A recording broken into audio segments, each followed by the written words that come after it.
কোমর ব্যথা, হাঁটুর ব্যথায় ওজনের ভূমিকা। আজকে আমরা কথা বলবো এ নিয়ে। সরাসরি চলে যাচ্ছি ডক্টরের কাছে। কেমন আছেন ভাইয়া? আচ্ছা, আলহামদুলিল্লাহ। আমি আপনার কাছে জানতে চাচ্ছি যে কোমর ব্যথা, হাঁটুর ব্যথাতে আসলে ওজনের ভূমিকাটা কি, এবং এর ফলে কি আসলেও হাড়ের ক্ষয় হয়? ধন্যবাদ, এটা খুবই চমৎকার কোশ্চেন।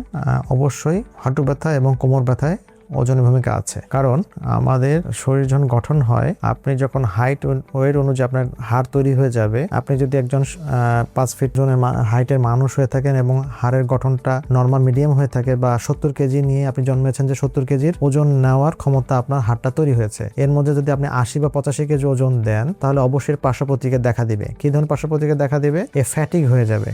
ফ্যাটিকটা কি? আপনি 10 ঘন্টা কাজ করার ক্ষমতা রাখেন, আপনাকে 12 ঘন্টা কাজ করাচ্ছে, আপনি হাঁপিয়ে যাবেন, হাড়ও তেমন হাঁপিয়ে যায়, ফ্যাটিক হয়ে যাবে। 2 নাম্বার হচ্ছে এর গঠনগতভাবে যে উপরে আবরণ আছে, এবং এই গঠনগতভাবে 70 কেজি নেওয়ার ক্ষমতা রাখে। আপনি তাকে 85 কেজি দিচ্ছেন, 110 কেজি দিচ্ছেন, 100 কেজি দিচ্ছেন, ওই এক সময় উপরে যে আবরণটা আছে, মসৃণতাটা আছে, সেটা দ্রুত নষ্ট হয়ে যাবে। নর্মাল একটা মানুষের যদি 60% নষ্ট হয়, আপনার হয়ে যাবে 20-30 হয়ে যাবে, ফলে হাঁটু ব্যথা চলে আসছে। তাছাড়া মাসেল, এবং আমরা শুধুমাত্র হয়তো হাড্ডি দিয়ে হাঁটি না, এই হাড্ডিগুলো নড়াতে চড়াতে গেলে কিন্তু মাসেলের কাজ আছে। সেই মাসেল আপনার 70 কেজি মানুষকে ধরে রাখতে পারবে, আপনি হয়ে গেছেন 90 কেজি, ফলে মাসেলগুলো উইক হয়ে পড়ে বা নিতে পারে না, লোড নিতে পারে না। তো এই পারিপার্শ্বিক সবগুলো মিলেই কিন্তু হাঁটুটার ব্যথা চলে আসে এবং কোমর ব্যথা চলে আসে। কোমরের মধ্যে ডিস্কের মধ্যে 65 কেজি ওজন হওয়া উচিত, আপনি হয়ে গেছেন 120 কেজি, সো ডিস্কের মধ্যে চাপ পড়বে। যখন চাপ পড়বে, তখনই কিন্তু ডিস্কে পেইন হবে, কোমর পেইন, লো ব্যাক পেইন। তো নি পেইন এবং ব্যাক পেইনের ম্যাক্সিমাম কজই বা বড় কারণই হচ্ছে ওয়েট কমালে এবং একটু পশ্চাৎ ঠিক করলেই রোগীরা ভালো হয়ে যায়। কিন্তু আমাদের আসলে যেটা হয়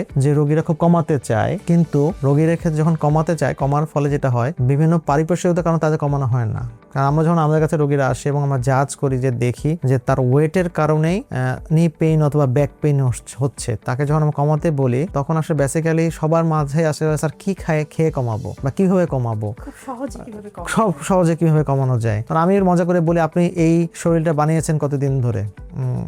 আপনার 30 বছর ধরে আপনি 100 কেজি হয়েছেন, তাহলে কমাতে তো অন্তত 30 দিন বা কিছুদিন সময়, বা আরো 4 মাস সময় দিবেন। কিন্তু আপনি অস্থির হয়ে যায়, আমি 7 দিনে কমাবো। কিভাবে? 7 দিনে কমানোর কোনো সুযোগ নাই, আপনাকে সময় দিতে হবে, কাজ করতে হবে। এখন আসি যদি আমাদের সেন্টার বা আমরা কি করছি। ওয়েটের ক্ষেত্রে শুধুমাত্র নির্ভর করে আপনার অর্থোপেডিক্স কিছু পরামর্শ লাগবে, ডায়েটিশিয়ানের কনসালটেন্ট লাগবে, এবং ফিজিওথেরাপি লাগবে। সো আমি যখন ম্যাক্সিমাম ক্ষেত্রে সেন্টার যেটা হয়, আমরা শুধুমাত্র ওষুধ লিখে দিই, বলে ওজন কমাবেন। ওজন কমানো বলে একটা কাগজে কলম প্রেসক্রিপশনের নিচে লিখে দিয়ে ওজন কমাবেন। এই ওজন কমানোটা কিভাবে করব, কার কাছে যাব, বা আমার ভূমিকা কি, বা কার কিভাবে করা যাবে, তার ভূমিকাটা কি হবে, তার কাছে আমি কতটুকু নিব, এই ক্লান্সের ভোগার পর রোগী আর আশা হারায় ফেলে, যায়ও না, ফলে তার ওজন আর কমে না। সেক্ষেত্রে আমরা কি করছি, আমরা ফার্স্ট টাইম ইন বাংলাদেশ, আমরা আমাদের ডেডিকেটেড টিম আছে ওয়েট রিডাকশনের জন্য। আমি এবং অর্থোপেডিক্স কনসালটেন্ট হিসেবে, সেই সাথে ডায়েটিশিয়ান আছে, সেই সাথে ফিজিওথেরাপিস্ট আছে। আমরা 3 জন একসাথে এক ছাদের নিচে এবং একই খরচে, আপনি যখন আমাদের কাছে আসবেন, জাজ করার পর আমরা আপনাকে একটা ঠিক করে ফেলবো। আমাদের তখন মেডিসিন যা দেওয়ার, মেডিসিনের মাধ্যমে যেসব ওজন কমানো যায় সেগুলো দিব, ডায়েটিশিয়ান কনসালটেন্ট ডায়েট কনসালটেন্ট দিবে, এবং ব্যায়ামটা কি হবে সেই ব্যায়ামটা আমাদের ফিজিওথেরাপি কনসালটেন্ট সে দিয়ে দিবে। 3 জনের মিলে আমরা একটাকে কমানি, ফলে যারা আমরা রেসপন্স পাচ্ছি, খুবই চমৎকার রেসপন্স পাচ্ছি, রোগীরা ব্যাক হয়ে আসছে, অভাবনীয় রেসপন্স। 1 থেকে 1.5 মাসের মধ্যে আমরা প্রায় 5-7 কেজি কমিয়ে ফেলেছি। সো এটা হওয়া দরকার। অন্যান্য ক্ষেত্রে যেটা দেখা হয়, যখন আমরা পাঠিয়ে দিই, উনি যখন চিন্তা করেন ফিজিওথেরাপিস্টের কাছে যাবো বা আমি ডায়েটিশিয়ানের কাছে যাবো, সে তো আমাকে একটা লম্বা ফর্দ দিয়ে দিবে, এইভাবে খাবেন, এটা খাবেন, এটা খাবেন না, এটা তো আমি জানি, কিন্তু আমি এভাবে চলবো কিভাবে? আবার আমি যে চলতেছি, এটা কি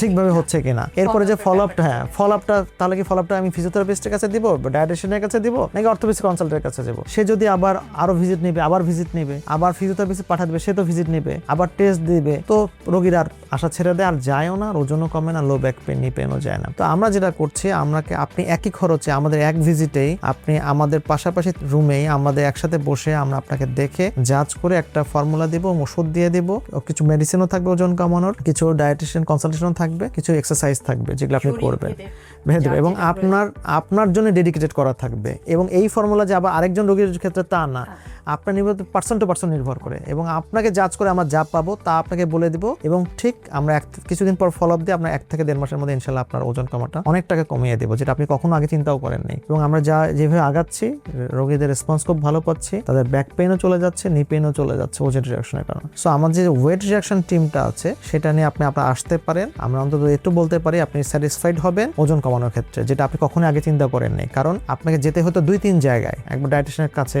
একবার ফিজিওথেরাপির কাছে, আমার কাছে। তো আমরা চেষ্টা করছি এক ছাদের নিচে একসাথে আপনাকে ডেলিভারি দেওয়ার জন্য। ধন্যবাদ আপনাকে। তাহলে ব্যথার প্রথম কারণ এবং যদি বলা যায় যে কিভাবে কি করতে হবে, সবার আগে ওজন কমাতে হবে, নিয়ন্ত্রণে থাকতে হবে জীবন। আজ এই পর্যন্তই, আবার কথা হবে অন্য একটি টপিক নিয়ে।